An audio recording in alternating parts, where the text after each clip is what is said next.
ओम श्री परमात्मने नमः। ओम नमो भगवते वासुदेवाय। आज श्रीमद् भागवत महापुराण कथा तृतीय स्कंद अध्याय 17, 18 और 19 की पावन कथा में हम आज सुनेंगे हिरण्यकशिपु और हिरण्याक्ष का जन्म तथा हिरण्याक्ष की दिग्विजय और हिरण्याक्ष के साथ वराह भगवान का युद्ध तथा हिरण्याक्ष का वध किस प्रकार हुआ। आज के दिन हम इस पावन कथा को सुनेंगे। ओम श्री कृष्णाय नमो नमः। श्री मैत्रेय जी ने विदुर जी से कहा, हे विदुर जी, ब्रह्मा जी के कहने से अंधकार का कारण जानकर देवताओं की शंका निर्वत हो गई और फिर वे सब लोग स्वर्गलोक को लौट आए। इधर दिति को अपने पतिदेव के कथन अनुसार पुत्रों की ओर से उपद्रव आदि की आशंका बनी रहती थी, इसलिए जब पूरे 100 वर्ष बीत गए तब उस साध्वी ने 2 यमज अर्थात जुड़वे पुत्र उत्पन्न किए। उनके जन्म लेते समय स्वर्ग, पृथ्वी और अंतरिक्ष में अनेकों उत्पात होने लगे, जिनसे लोग अत्यंत भयभीत हो गए। जहां तहां पृथ्वी और पर्वत कांपने लगे, सब दिशाओं में दाह होने लगा, जगह जगह उल्कापात होने लगा, बिजलियां गिरने लगी और आकाश में अनिष्ट सूचक धूमकेतु अर्थात पुछल तारे दिखाई देने लगे। बार बार साएं साएं करती और बड़े बड़े वृक्षों को उखाड़ती हुई बड़ी विकट और असह्य वायु चलने लगी। उस समय आंधी, उसकी सेना और उड़ती हुई धूल ध्वजा के समान जान पड़ती थी। बिजली जोर जोर से चमककर मानो खिलखिला रही थी। घटाओं ने ऐसा सघन रूप धारण किया कि सूर्य, चंद्र आदि ग्रहों के लुप्त हो जाने से आकाश में गहरा अंधेरा छा गया। उस समय कहीं कुछ भी दिखाई न देता था। समुद्र दुखी मनुष्य की भांति कोलाहल करने लगा। उसमें ऊंची ऊंची तरंगे उठने लगी और उसके भीतर रहने वाले जीवों में बड़ी हलचल मच गई। नदियों तथा अन्य जलाशयों में भी बड़ी खलबली मच गई और उनके कमल सूख गए। सूर्य और चंद्रमा बार बार ग्रसे जाने लगे और उनके चारों ओर अमंगल सूचक मंडल बैठने लगे। बिना बादलों के ही गरजने का शब्द होने लगा तथा गुफाओं में से रथ की गड़गड़ाहट का सा शब्द निकलने लगा। गांवों में गीदड़ और उल्लुओं के भयानक शब्द के साथ ही सियारियां मुख से दहकती हुई आग उगलकर बड़ा अमंगल शब्द करने लगी। जहां तहां कुत्ते अपनी गर्दन ऊपर उठा उठाकर कभी गाने लगे और कभी रोने के समान भांति भांति के शब्द करने लगे। हे विदुर जी, झुंड के झुंड गधे अपने कठोर खुरों से पृथ्वी को खोदते और रेंकने का शब्द करते करते मतवाले होकर इधर उधर दौड़ने लगे। पक्षी गधों के शब्द से डरकर रोते चिल्लाते और अपने घोंसलों से उड़ने लगे। अपनी खिरकों में बंधे हुए और वन में चरते हुए गाय बैल आदि पशु डर के मारे मलमूत्र का त्याग करने लगे। गोएं तो ऐसे डर गई कि उनको दूहने पर उनके थनों से खून निकलने लगा। बादल पीप की वर्षा करने लगे। देव मूर्तियों की आंखों से आंसू बहने लगे और आंधी के बिना ही वृक्ष उखड़ उखड़ कर गिरने लगे। शनि, राहु आदि क्रूर ग्रह प्रबल होकर चंद्र, बृहस्पति आदि सौम्य ग्रहों पर तथा बहुत से नक्षत्रों को लांघकर वक्र गति से चलने लगे तथा आपस में युद्ध करने लगे। ऐसे ही और भी अनेकों भयंकर उत्पात देखकर सनकादिक के सिवा और सब जीव भयभीत हो गए तथा उन उत्पातों का मर्म न जानने के कारण उन्होंने यही समझा कि अब संसार का प्रलय होने वाला है। वे दोनों आदि दैत्य जन्म के अनंतर शीघ्र ही अपने फौलाद के समान कठोर शरीरों से बढ़कर महान पर्वतों के सदृश हो गए और उनका पूर्व पराक्रम भी प्रकट हो गया। वे इतने ऊंचे थे कि उनके स्वर्णमय मुकुटों का अग्रभाग स्वर्ग को स्पर्श करता था और उनके विशाल शरीरों से सारी दिशाएं आच्छादित हो जाती थी। उनकी भुजाओं में सोने के बाजूबंद चमचमा रहे थे। पृथ्वी पर जो वे एक एक कदम रखते थे उससे भूकंप होने लगता था और जब वे खड़े होते थे तब उनकी जगमगाती हुई चमकीली करधनी से सुशोभित कमर अपने प्रकाश के सूर्य को भी मात करती थी। वे दोनों यमज थे। प्रजापति कश्यप जी ने उनका नामकरण किया। उनमें से जो उनके वीर्य से दिति के गर्भ में पहले स्थापित हुआ था उसका नाम हिरण्यकशिपु रखा और जो दिति के उदर से पहले निकला वह हिरण्याक्ष के नाम से विख्यात हुआ। हिरण्यकशिपु ब्रह्मा जी के वर से मृत्यु भय से मुक्त हो जाने के कारण बड़ा उद्यत हो गया था। उसने अपनी भुजाओं के बल से लोकपालों के सहित तीनों लोकों को अपने वश में कर लिया। वह अपने छोटे भाई हिरण्याक्ष को बहुत चाहता था और वह भी सदा अपने बड़े भाई का प्रिय कार्य करता रहता था। एक दिन वह हिरण्याक्ष हाथ में गदा लिए हुए युद्ध का अवसर ढूंढता हुआ स्वर्गलोक में जा पहुंचा। उसका वेग बड़ा असह्य था। उसके पैरों में सोने के नुपुरों की झनकार हो रही थी, गले में विजय सूचक माला धारण की हुई थी और कंधे पर विशाल गदा रखी हुई थी। उसके मनोबल, शारीरिक बल तथा ब्रह्मा जी के वर ने उसे मतवाला कर रखा था, इसलिए वह सर्वथा निरंकुश और निर्भय हो रहा था। उसे देखकर देवता लोग डर के मारे वैसे ही जहां तहां छिप गए, जैसे कि गरुड़ के डर से सांप छिप जाते हैं। जब दैत्यराज हिरण्याक्ष ने देखा कि मेरे तेज के सामने बड़े बड़े गर्वीले इंद्र आदि देवता भी छिप गए हैं, तब उन्हें अपने सामने न देखकर वह बार बार भयंकर गर्जना करने लगा। फिर वह महाबली दैत्य वहां से लौटकर जल क्रीड़ा करने के लिए मतवाले हाथी के समान गहरे समुद्र में घुस गया, जिसमें लहरों की बड़ी भयंकर गर्जना हो रही थी। ज्यों ही उसने समुद्र में पैर रखा कि उसके डर के मारे वरुण के सैनिक जलचर जीव हकबका कर रह गए और किसी प्रकार की छेड़छाड़ न करने पर भी वे उसकी धाक से ही घबराकर बहुत दूर भाग गए। महाबली हिरण्याक्ष अनेकों वर्षों तक समुद्र में ही घूमता और सामने किसी प्रतिपक्षी को न पाकर बार बार वायु वेग से उठी हुई उसकी प्रचंड तरंगों पर ही अपनी लोहमयी गदा को आजमाता रहा। इस प्रकार घूमते घूमते वह वरुण की राजधानी विभावरपुरी में जा पहुंचा। तब वहां पाताल लोक के स्वामी जलचरों के अधिपति वरुण जी को देखकर उसने उनकी हंसी उड़ाते हुए नीच मनुष्य की भांति उन्हें प्रणाम किया और कुछ मुस्कुराते हुए उनसे व्यंग्यात्मक इस प्रकार कहा। वह बोला, महाराज, मुझे युद्ध की भिक्षा दीजिए। हे प्रभु, आप तो लोकपालक, राजा और बड़े ही कीर्तिशाली हैं। जो लोग अपने को बांका वीर समझते थे, उनके वीर्य मद को भी आप चूर्ण कर चुके हैं और पहले एक बार आपने संसार के समस्त दैत्य दानवों को जीतकर राजसूय यज्ञ भी किया था। उस मदोन्मत्त शत्रु के इस प्रकार बहुत उपवास करने के कारण भगवान वरुण को क्रोध तो बहुत आया, किंतु अपने बुद्धिबल से वे उसे पी गए और बदले में उससे कहने लगे। वरुण देव हिरण्याक्ष से बोले, भाई, हमें तो अब युद्ध आदि का कोई चाव नहीं रह गया है। भगवान पुराण पुरुष के सिवा हमें और भी कोई ऐसा दिखता भी नहीं है जो तुम जैसे रणकुशल वीर को युद्ध में संतुष्ट कर सके। हे दैत्यराज, तुम उन्हीं के पास जाओ, वे ही तुम्हारी कामना को पूर्ण करेंगे। तुम जैसे वीर उन्हीं का गुणगान किया करते हैं। वे बड़े वीर हैं, उनके पास पहुंचते ही तुम्हारी सारी शेखी पूरी हो जाएगी और तुम कुत्तों से घिरकर वीर शैया पर शयन करोगे। वे तुम जैसे दुष्टों को मारने और सत्पुरुषों पर कृपा करने के लिए अनेक प्रकार के रूप धारण करते हैं। ओम नमो नारायण, ओम नमो नारायण। श्री मैत्रेय जी विदुर जी से कहते हैं, हे तात, वरुण जी की यह बात सुनकर वह मदो उन्मत्त दैत्य बड़ा प्रसन्न हुआ। उसने उनके इस कथन पर कि तू उनके हाथ से मारा जाएगा कुछ भी ध्यान नहीं दिया और चट से नारद जी से श्रीहरि का पता लगाकर रसातल में पहुंच गया। वहां उसने विश्व विजयी वराह भगवान को अपनी दाढ़ों की नोक पर पृथ्वी को ऊपर की ओर लेकर जाते हुए देखा। वे अपने लाल लाल चमकीले नेत्रों से उसके तेज को हरे लेते थे। उन्हें देखकर वह खिलखिलाकर हंस पड़ा और इस प्रकार बोला। वह बोला, अरे, ये जंगली पशु यहाँ जल में कहां से आया है? और फिर कहने लगा कि अरे ना समझ, इधर आ, इस पृथ्वी को छोड़ दे। इसे विश्व विधाता ब्रह्मा जी ने हम रसातल वासियों के हवाले कर दिया है।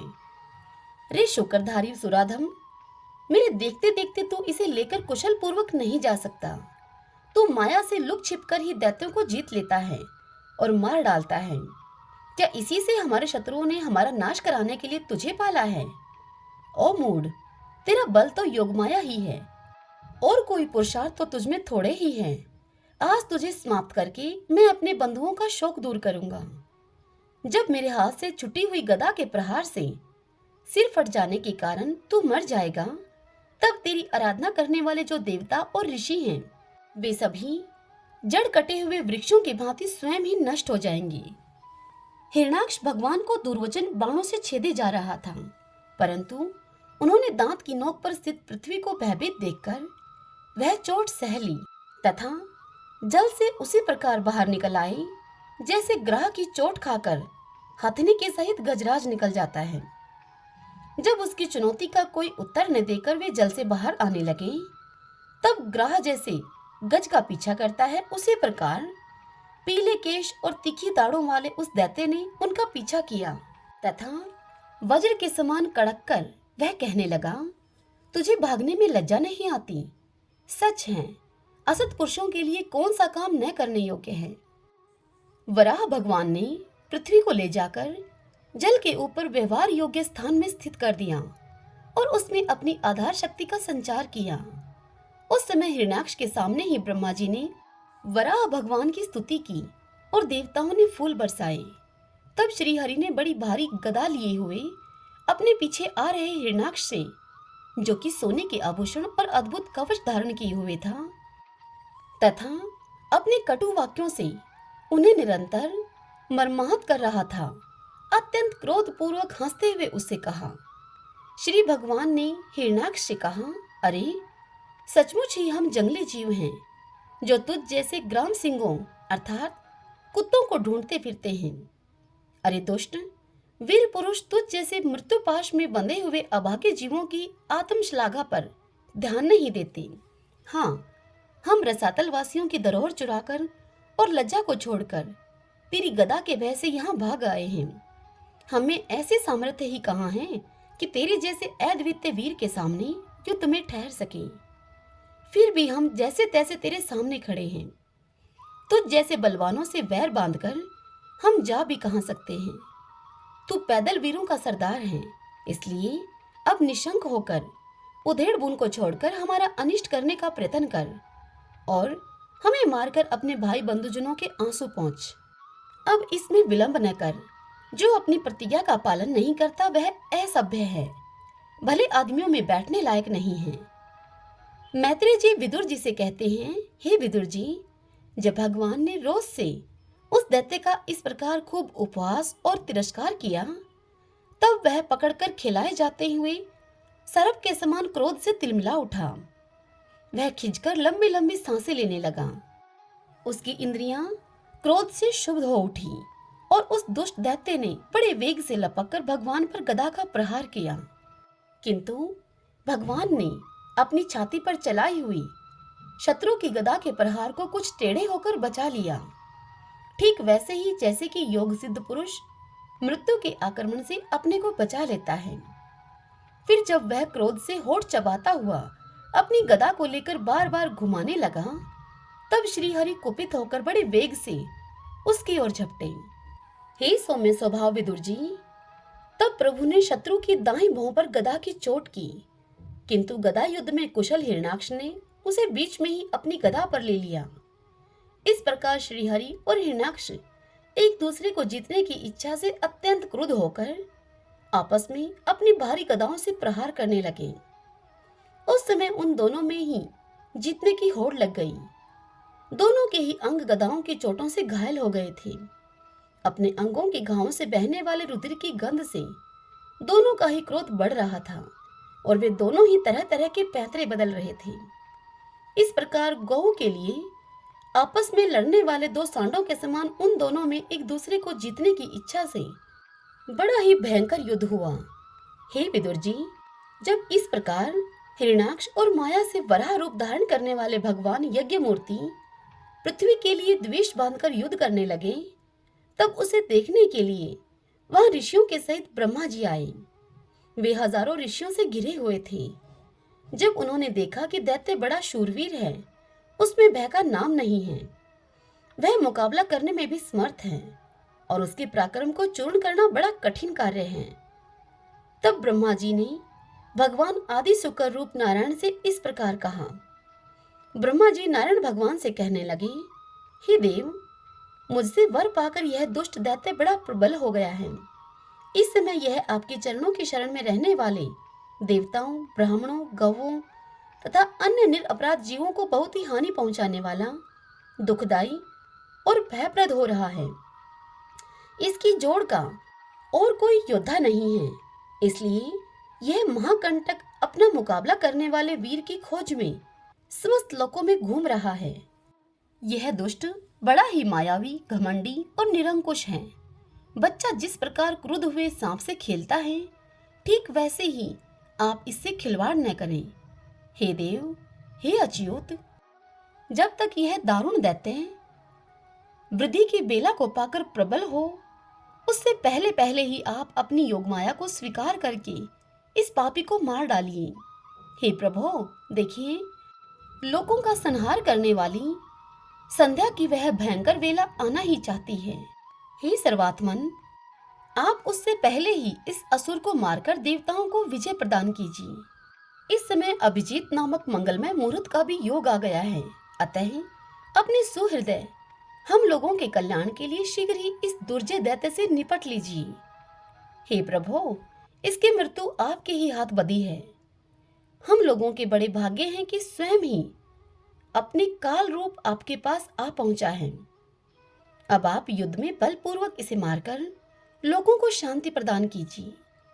ओम नमो नारायण, ओम नमो नारायण। श्री मैत्रेय जी विदुर जी से कहते हैं, हे विदुर जी, ब्रह्मा जी के ये कपट रहित अमृतमय वचन सुनकर भगवान ने उनके भोलेपन पर मुस्कुराकर अपने प्रेमपूर्ण कटाक्ष के द्वारा उनकी प्रार्थना स्वीकार कर ली। फिर उन्होंने झपटकर अपने सामने निर्भय विचरते हुए शत्रु की ठुड्डी पर गदा मारी, किंतु हिरणाक्ष की गदा से टकराकर वह गदा भगवान के हाथ से छूट गई और चक्कर काटती हुई जमीन पर गिरकर सुशोभित हुई। किंतु यह बड़ी अद्भुत सी घटना हुई।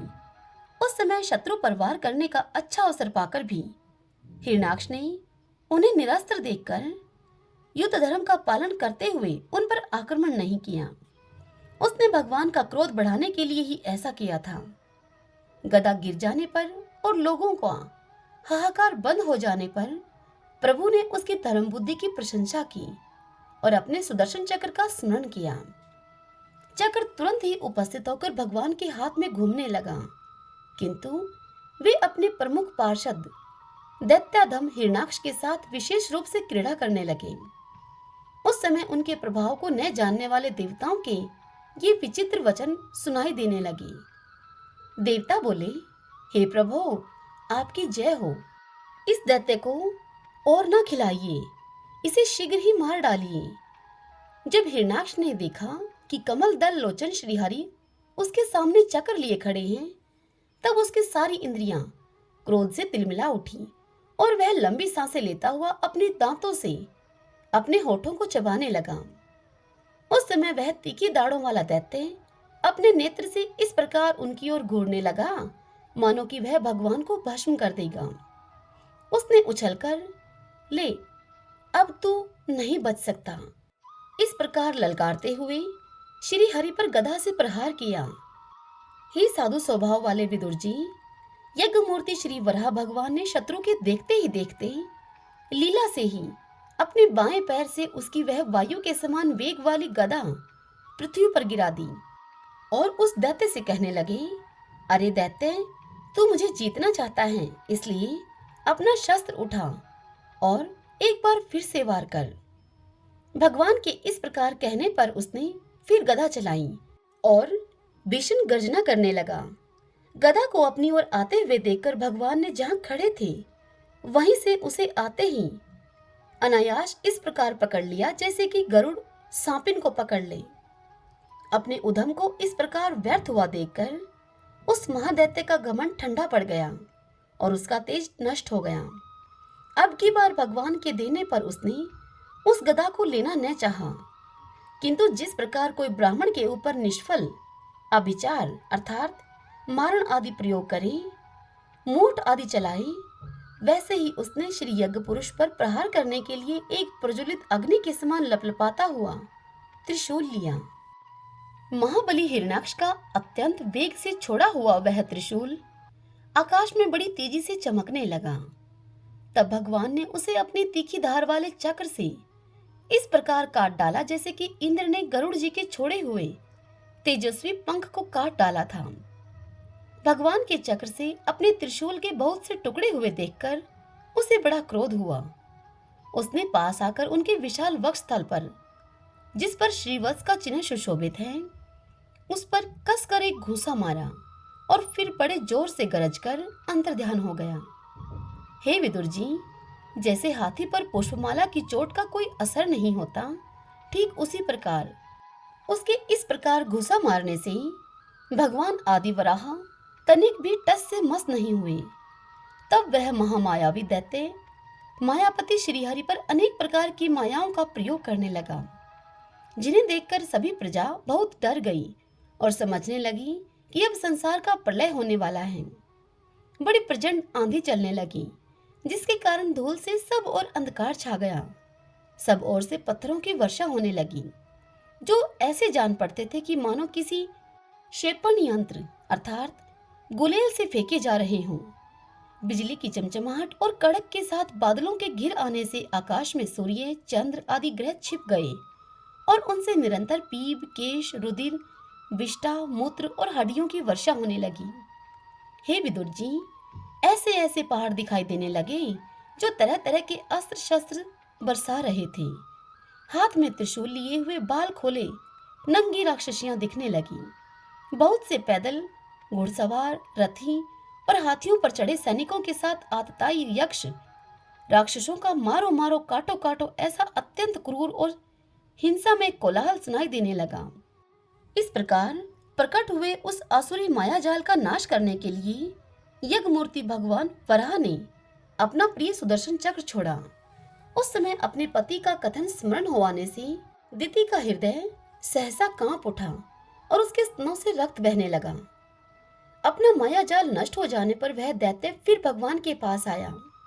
उसने उन्हें क्रोध से दबाकर चूर चूर करने की इच्छा से भुजाओं में भर लिया, किंतु देखा कि वे तो बाहर ही खड़े हैं। अब वह भगवान को वज्र के समान कठोर मुक्कों से मारने लगा। तब इंद्र ने जैसे वृत्रासुर पर प्रहार किया था, ठीक उसी प्रकार भगवान ने उसकी कनपटी पर एक तमाचा मारा। विश्व विजयी भगवान ने यद्यपि बड़ी उपेक्षा से तमाचा मारा था, तो भी उसकी चोट से हिरण्याक्ष का शरीर घूमने लगा। उसके नेत्र बाहर निकल आए और हाथ पैर और बाल छिन्न भिन्न हो गए और वह निष्प्राण होकर आंधी से उखड़े हुए विशाल वृक्ष की भांति पृथ्वी पर गिर पड़ा। हिरण्याक्ष का तेज अब भी मलिन नहीं हुआ था। उस कराल दाढ़ों वाले दैत्य को दांतों से होठ चबाते हुए पृथ्वी पर पड़ा हुआ देखकर वहां युद्ध देखने के लिए आए हुए ब्रह्मा आदि देवता उसकी प्रशंसा करने लगे और बोले, अहो, ऐसी अलभ्य मृत्यु किसको मिल सकती है। अपनी मिथ्या उपाधि से छुटने के लिए जिनका योगीजन समाधि योग के द्वारा एकांत में ध्यान करते हैं, उन्हीं के चरण प्रहार से उनका मुख देखते देखते इस दैत्यराज ने अपना शरीर त्यागा। ये हिरण्याक्ष और हिरण्यकशिपु भगवान के ही पार्षद हैं। इन्हें शापवश यह अधोगति प्राप्त हुई है। अब कुछ जन्मों में ये फिर अपने स्थान पर पहुंच जाएंगे। देवता लोग कहने लगे कि प्रभु, आपको बारंबार नमस्कार है। आप संपूर्ण यज्ञों का विस्तार करने वाले हैं तथा संसार की स्थिति के लिए शुद्ध सतोमय मंगल विग्रह प्रकट करते हैं। बड़े आनंद की बात है कि संसार को कष्ट देने वाला यह दुष्ट दैत्य मारा गया। अब आपके चरणों की भक्ति के प्रभाव से हमें भी सुख शांति मिल गई। मैत्रेय जी विदुर जी से कहते हैं कि हे विदुर जी, इस प्रकार महापराक्रमी हिरण्याक्ष का वध करके भगवान आदिवराह अपने अखंड आनंदमय धाम को पधार गए। उस समय ब्रह्मा आदि देवता उनकी स्तुति कर रहे थे। भगवान अवतार लेकर जैसी लीलाएं करते हैं और जिस प्रकार उन्होंने भीषण संग्राम में खिलौने की भांति महापराक्रमी हिरण्याक्ष का वध कर डाला, हे मित्र विदुर जी, वह सब चरित्र जैसा मैंने गुरुमुख से सुना था, तुम्हें सुना दिया है। सूत जी शौनक आदि ऋषियों से कहते हैं कि हे शौनक जी, मैत्रेय जी के मुख से भगवान की यह कथा सुनकर परम भागवत विदुर जी को बड़ा आनंद हुआ। जब अन्य पवित्र कीर्ति और परम यशस्वी महापुरुषों का चरित्र सुनने से ही बड़ा आनंद होता है, तब श्री वत्सधारी भगवान की ललित ललाम लीलाओं की तो बात ही क्या है। जिस समय ग्रह के पकड़ने पर गजराज प्रभु के चरणों का ध्यान करने लगे और उनकी हाथनियां दुख से चिंगाड़ने लगी, उस समय जिन्होंने उन्हें तत्काल दुख से छुड़ाया और जो सब ओर से निराश होकर अपनी शरण में आए हुए सरल हृदय भक्तों से सहज में ही प्रसन्न हो जाते हैं, किंतु दुष्ट पुरुषों के लिए अत्यंत दुरारदेह हैं, उन पर जल्दी प्रसन्न नहीं होते। उन प्रभु के उपकारों को जानने वाला ऐसा कौन पुरुष है जो उनका सेवन न करेगा। हे शौनक आदि ऋषियों, पृथ्वी का उद्धार करने के लिए वराह रूप धारण करने वाले श्री हरि की इस हिरणाक्ष वध नामक परम अद्भुत लीला को जो पुरुष सुनता, गाता अथवा अनुमोदन करता है, वह पुरुष ब्रह्म हत्या जैसे घोर पाप से भी सहज में ही छूट जाता है। यह चरित्र अत्यंत पुण्यप्रद, परम पवित्र, धन और यश की प्राप्ति कराने वाला, आयुवर्धक और कामनाओं की पूर्ति करने वाला तथा युद्ध में प्राण और इंद्रियों की शक्ति को बढ़ाने वाला है। जो लोग इसे सुनते हैं, उन्हें अंत में श्री भगवान का आश्रय प्राप्त होता है। हरि ओम तत्सत।